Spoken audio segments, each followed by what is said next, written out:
Mustapha Rezeduwan TV, duniyar nishadi. Ciyaman me ya bata ma rai ne haka? Domin katan ɗaya ƙaramin buhu na shinkafa ce ya ƙare. To kai bosho ya aka yi haka? Bai iya girki ba. Ya za ka dakatar da ita? Ke ci gaba da bayani. Sai dai dinga bata mana kan abinci. Ƙadiran wa maridan wa alamu hai. Wai ma tukuna yaushe ka koyi girki? A 1845. To a ina kenan? Tun daga Oxford har New York. Aminu Sharif an ce sarki ya baka mota. Na fi karfin na fara mota da EOD.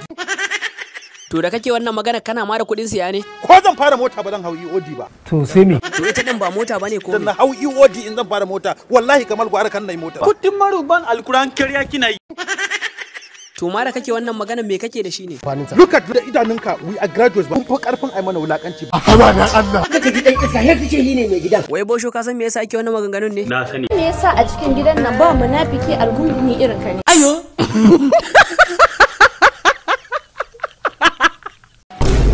Mustapha Rezeduwan TV, duniyar nishadi. Assalamu alaikum wa rahmatullahi wa barakatuh. Sunana Aminu Dadi kamar yadda kuka sani. A ina ma abota nishadi. Ina fatan wannan wasan ya ƙayatar da ku. Idan ku haka ne, ina son ku je ku ga wanda ya ɗauki nauyin kawo muku wannan comedy, wato Usman M Zamani.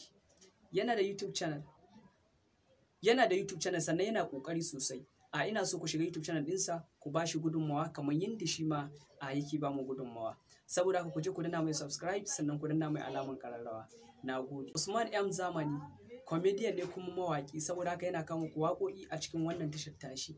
Na gode. Kar ku manta ku je ku ziyarci wannan tashar tashi. Ku duba description na wannan bidiyon. Akwai link na ijiye muku wanda zai ba ku damar shiga cikin wannan tashar ba tare da kun sha wahala ba.